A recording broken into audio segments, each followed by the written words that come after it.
apropiado ahora la vida en chancletas de andar en casa. Carlos Eduardo Jaramillo, bienvenido al Centro Ecuatoriano Norteamericano. Tengo la siguiente información primero. Esto es, naciste en 1932 en Loja, eres abogado de profesión, autor de una quincena de libros de poesía. Según mi humilde criterio, tu poesía es, en este momento, la mejor poesía que se escribe en Ecuador. Revisando tu trabajo, tu poesía,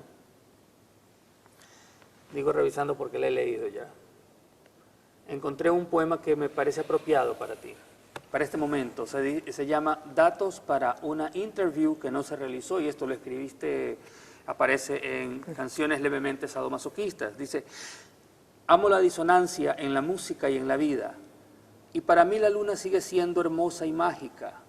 Me conmuevo fácilmente, pero amo con cierta indiferencia.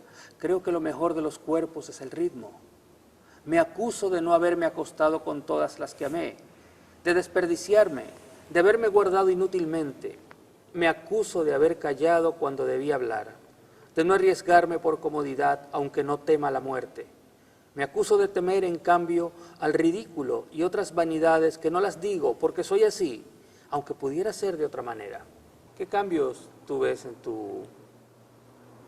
tu poesía? Por ejemplo, si tomamos El hombre que quemó sus brújulas, que es un texto del 66, y luego vamos hacia El blues de la calle Loja, que es un texto del 91, o las canciones levemente sadomasoquistas.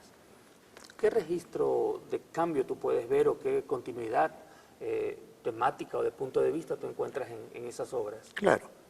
Mira, yo en realidad había tratado buena parte de mi vida poética en cuanto a escritura. Había tratado, ahora últimamente ya no, porque uno ya escribe lo que se le venga en cierta forma. Pero uno a través de las instancias o los diversos momentos de su vida tiene ciertos lapsos de tiempo en que está dominado por ciertas ideas.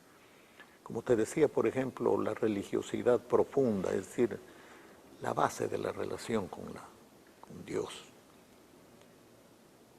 está en las desvelaciones de Jacob, porque yo reunía también ese material, que se iba dando en una cierta época, pero lo reunía, así como reuní todo el material que se refería, por ejemplo, a mi admiración con los movimientos sociales, revolucionarios, etcétera, pese a que yo jamás tiré una piedra, siquiera en la calle, pero mi homenaje a eso, a los cambios, a querer a la liberación de nuestros países, etcétera, la puse en la Edad del Fuego, de modo que sí había reunido temáticamente ciertas cosas.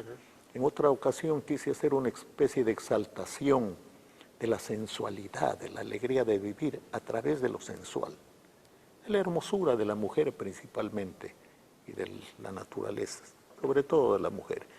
Y estaba allí una vez la felicidad. En otros textos pienso que las cosas no se dan tan claramente.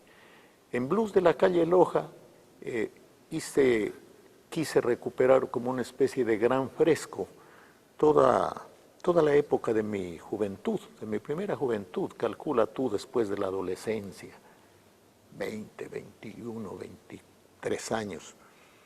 Y entonces por eso escribí eso, a sabiendas incluso ciertos poemas que no tenían una cierta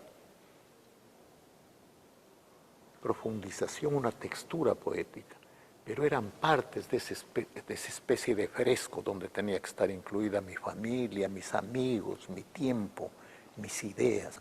¿Qué es la buena poesía para ti?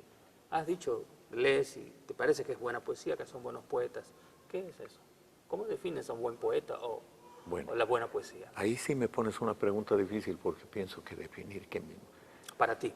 Para mí la poesía, no, la poesía es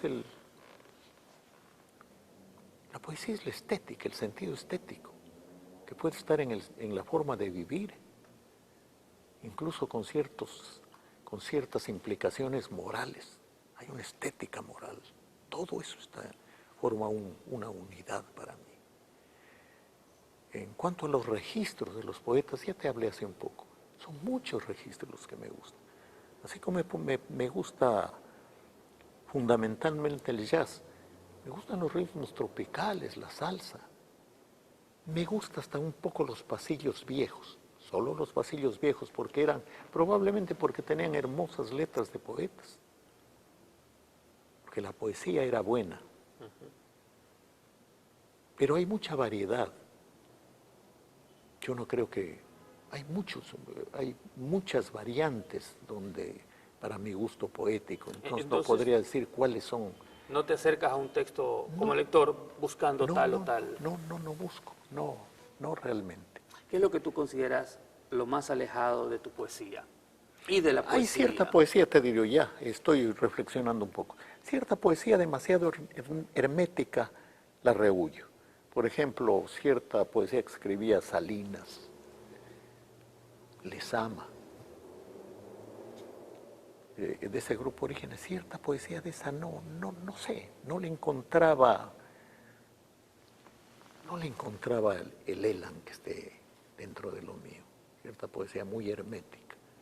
Pero hermético era un poco, por ejemplo, también mucha de la poesía de César Dávila Andrade fue hermética. Pero ese hermetismo tiene fisuras. Ahora entre los nuevos hay poetas un poco herméticos, pero tú atisbas ciertas cosas. Háblanos un poco de esas fisuras. ¿Qué quiere decir con las fisuras? Yo digo fisuras como que en ese hermetismo tú te penetras. Entonces ya no es tan hermético, descubres algo, te permite entrar. No es una caparazón cerrada, tú sabes que puedes entrar, aunque no captes todo, captas ciertas líneas de eso. En ese sentido te digo la escritura de César Dávila. Capta ciertas cosas, otras se te van, pero en todo caso ya capta ciertas líneas. Sabe que él está, por ejemplo, por cierta línea, cierta onda esotérica, entonces ya te orientas, ya la puedes desentrañar. Pero hay otras que sencillamente no me gustan. Te digo, Salinas, cierto grupo de esos de cierta poesía de cierto tiempo español no me agradaba. Los vergonzantes. Este es un poema que me gusta. Nosotros mantenemos, todo el mundo creo que mantiene secretos profundos. Se dice que uno soterra al fondo de su inconsciente malas experiencias, etcétera, cosas de las que se avergüenza y no las saca nunca. Y quizá es mejor que no las saque nunca, ¿ves? Que estén enterradas ahí bajo losas de cemento, porque uno se ha desenvuelto bien en la vida sin necesidad de sus secretos. Yo creo que algo de eso alude los vergonzantes. Hay un pequeño museo de monstruos que cada quien oculta al fondo de su corazón o su deseo, culpables de no olvidar, como si no tuviéramos lo suficiente con el agua sucia que hay que beber todos los días para aplacar la sed de vivir. Monstruos que alguna vez se atreven a dar tímidos saltos aberrantes, como diciendo, acostumbraos a nosotros, somos vuestra íntima parentela.